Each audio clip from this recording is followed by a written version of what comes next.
ìgboro ti dàrú wàhálà ti bẹ́ sílẹ̀ láàrin àwọn òṣèré nollywood yorùbá. ta ni ó wàá parí ìjà tó wà ńlẹ̀ yìí? ìròyìn lẹ́kùnrẹ́rẹ́ lórí kí ló ń trending. ẹ̀yin èèyàn mi nílẹ̀ lóko àti lẹ́yìn odi iṣẹ́ àlàáfíà ni mo bá yín. awuyewuye ìjà èyí tó ń lọ láàrin Dayọ̀ Amusan pẹ̀lú Fẹ́mi Adébáyọ̀ àti àwọn òṣèré nollywood yorùbá míì èyí tí wọ́n dá sí ọ̀rọ̀ yìí. wọ́n ti ń fa gbọ́n mi sí omi òtó láti bí ọjọ́ bíi mẹ́ta sí ọ̀rọ̀ yìí, ṣùgbọ́n kàkà kó dẹ̀ líle ní le sí o. fíìmù àjàkájù ó ti fẹ́ dá wàhálà lẹ̀. ṣé ká wá sọ wípé àjàkájù yìí ló jẹ́ kí wọ́n máa jà káàkiri ni? torí pé kò yé wa. tá a bá gbàgbé ibi tí ọ̀rọ̀ yìí ti bẹ̀rẹ̀, ó ní àwọ́ọ̀dù èyí tí wọ́n fún arákùnrin bìnrin èyí tí a mọ orúkọ rẹ̀ sí Bobrisky. níbi ayẹyẹ ọ̀hún wọ́n fún un ní àwọ́ọ̀dù obìnrin tó múra jù. gẹ́gẹ́ bẹ́ẹ̀ ṣe mọ̀ wípé níbi ayẹyẹ ọ̀hún wọ́n fún ọkùnrin tó rẹwà èyí tó sì múra dáadáa jù láàrin gbogbo àwọn ọkùnrin, wọ́n fún un ní ẹ̀bùn. bẹ́ẹ̀ sì ni wọ́n fún obìnrin tó múra jù láàrin gbogbo àwọn obìnrin èyí tí wọ́n yọjú wá síbi ayẹyẹ yìí, wọ́n fún un lẹ́bùn. ṣùgbọ́n ìyàlẹ́nu ló jẹ́ ìgbà tó yẹ wọ́n fún obìnrin tó múra jù láàrin gbogbo àwọn obìnrin arẹwà èyí tí wọ́n múra dáadáa èyí tí wọ́n dùn ún wò tó yẹ kí wọ́n fún un lẹ́bùn. ìyàlẹ́nu ló jẹ́ o nígbà tí wọ́n pe arákùnrin bìnrin yìí èyí tó pera rẹ̀ ní Bobrisky, èyí tí wọ́n pè jáde wípé òun ló múra jù láàrin àwọn obìnrin. eléyìí ló mú wàhálà wá. ọ̀rọ̀ yìí ló mú awuyewuye wá láàrin àwọn òṣèré yìí pé ṣó yẹ kó rí bẹ́ẹ̀? bọ́ọ̀bù tá a mọ̀ wọ́n ní ọkùnrin ló jẹ́, ṣùgbọ́n òun sọ wípé obìnrin lòun. ṣùgbọ́n gẹ́gẹ́ bá a ṣe mọ̀ wípé ní ìlú nàìjíríà wọn ò tí ì fàyè gba wípé kí ọkùnrin kó máa di obìnrin àbí kí obìnrin kó máa di ọkùnrin. ṣùgbọ́n gẹ́gẹ́ bí nǹkan tá a rí láàrin àwọn òṣèré yìí, ṣe ni àwọn náà ti gbà wípé o Bobrisky obìnrin ni ó sì ń múra bí obìnrin. ìdí nìyí wọ́n sọ wípé òun ló múra dáadáa jù.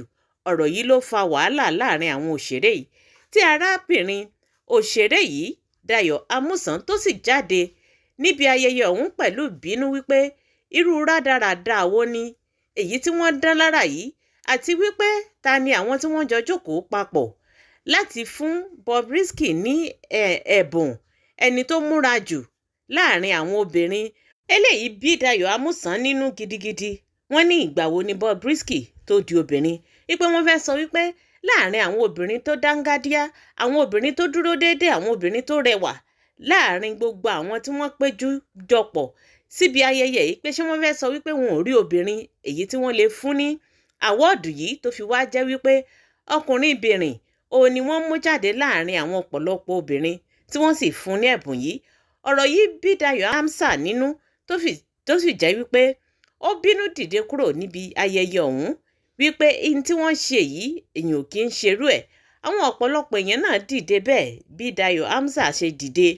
ṣùgbọ́n ṣàdédé ni Dayọ̀ Amusan ó sì bọ́ sí orí Instagram page ẹ̀. ó jẹ́ kí àwọn èèyàn mọ̀ wípé gbogbo àwọn tí wọ́n pèrò láti fún Bobrisky ní àwọ́ọ̀dù yìí, ó ní wọn ò ronú dáadáa. ó ní tó bá yẹ kórí wọn pé ni, ó ní ó yẹ kí wọ́n mọ̀ wípé irú ipò bẹ́ẹ̀ kò yẹ kí wọ́n fún Bobrisky torí pé ọkùnrin la mọ Bobrisky sí. bó tilẹ̀ jẹ́ wípé ó máa ń ṣe bí obìnrin, ó sì máa ń wọṣọ bí obìnrin, ó ní ọkùnrin ni. wọ́n ní kí ló dé tó fi jẹ́ wípé wọn ò ṣe fún un ní ipò àwọn ọkùnrin tó múra jù láàrin gbogbo àwọn tó wà níbẹ̀ tó fi jẹ́ wípé obìnrin ni wọ́n fún. eléyìí jẹ́ kí Dayọ̀ Amusan tó sì bínú. ọ̀rọ̀ yìí ni wọ́n ń fà lọ kó tó di wípé ìyàwó Fẹ́mi Adébáyọ̀ ìyẹn Àdùkẹ́ tóun náà sì dá sí ọ̀rọ̀ náà látàrí wípé ó fẹ́ gbèjà ọkọ rẹ̀ nígbà tí Dayọ̀ ó bú gbogbo àwọn tí wọ́n fún Bobrisky ní ẹ̀bùn yìí, ó bú wọn tó sì kó wọn pọ̀.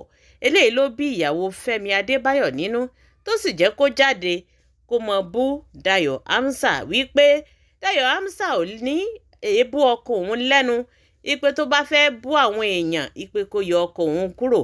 eléyìí bí Dayọ̀ Amusan nínú ó sì jáde ó ní ọkọ rẹ̀ lòún bá wí, ipò òun ò tí ì pé sí ọ̀rọ̀ tó wà nílẹ̀ yìí pé torí náà kó gbé ẹnu rẹ̀ sọ̀hún. ó ní torí náà kó gbẹ́nu rẹ̀ sọ̀hún wípé ọ̀rọ̀ tó wà nílẹ̀ yìí ó ní kò tí ì kàn o.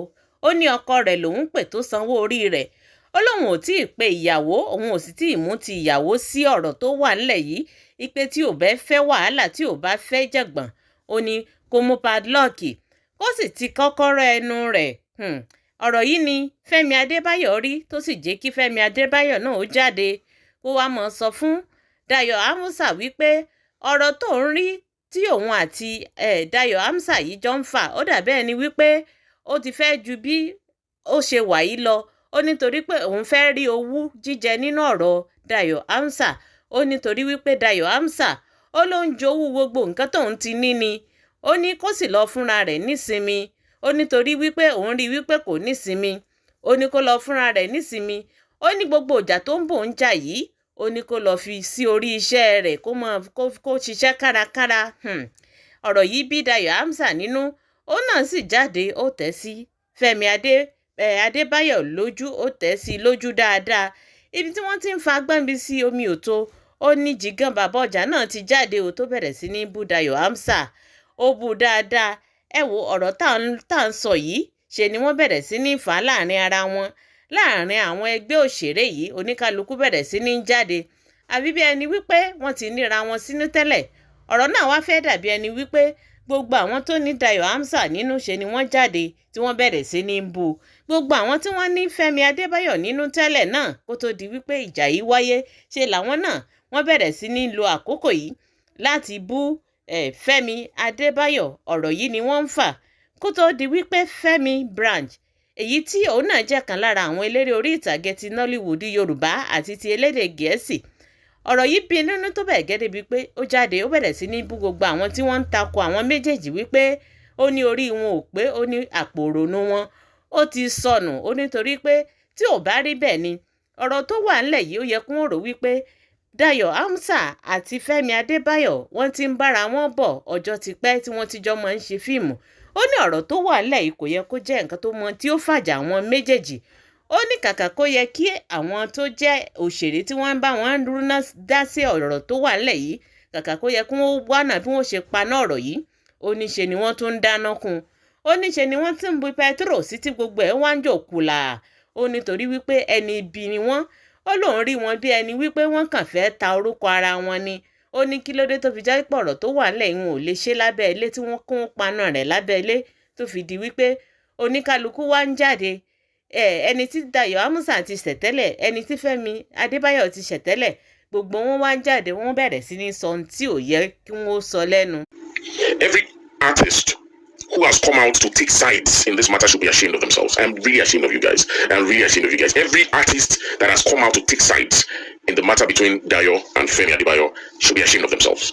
Because I'm sorry, but I just see you guys just trying to chase clout. I am sorry. That's the way I see it. Because if you truly love them and you truly want to support them, you should do it underground. I'm sure you have their numbers. You understand? If you felt that what Dayo said about Femi is not right and everything, I mean, pick up the phone and call Dayo. If you can't call her, I mean, send her a message. Send her a message on WhatsApp, whatever. Or just keep quiet. What good have you achieved by coming online and taking sides and bashing the other person? Do you understand what I'm saying? Look, and I'm saying that, look, this thing is not about Femi or Dayo. Everybody's just seeing this opportunity to just vent. Maybe they don't get Dayo for mine before. You understand? Or maybe the people that are just staring at Femi, they don't get Femi for mine before, or whatever. Do you understand? Because if two people have an issue, we call ourselves colleagues. We are all professional colleagues and everything. We should be looking for how to settle it, not how to pour petrol in the fire. If two of our colleagues have an issue, if you cannot settle it or mediate towards peace, then keep quiet.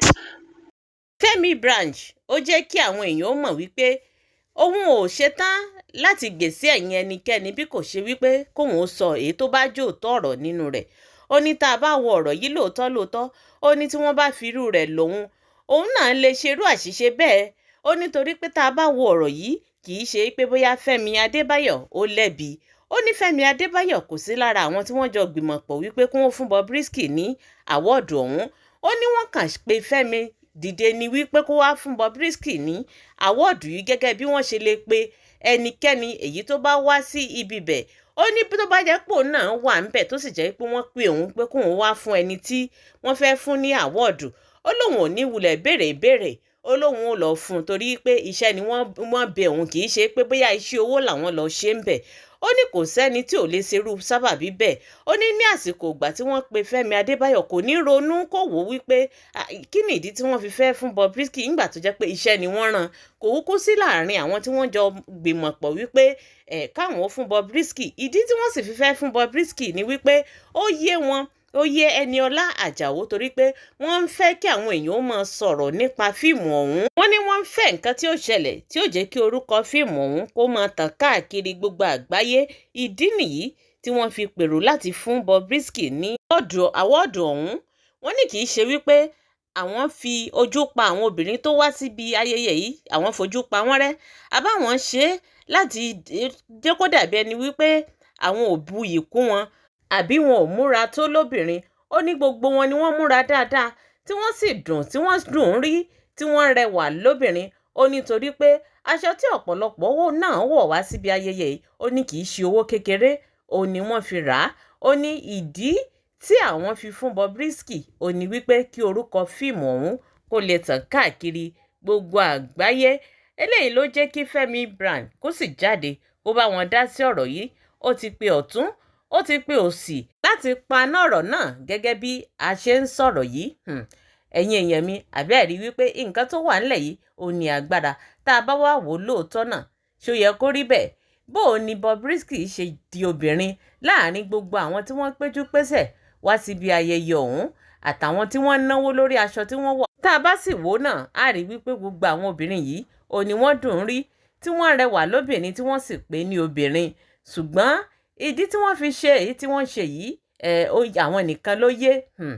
Ẹ̀yin èèyàn mi, eléyìí ni ìròyìn tá a ní ká mú wá sí etí ìgbọ́yín o. Kí ni nǹkan tí ẹ̀yin náà rò lórí ọ̀rọ̀ tó wà ńlẹ̀ yìí?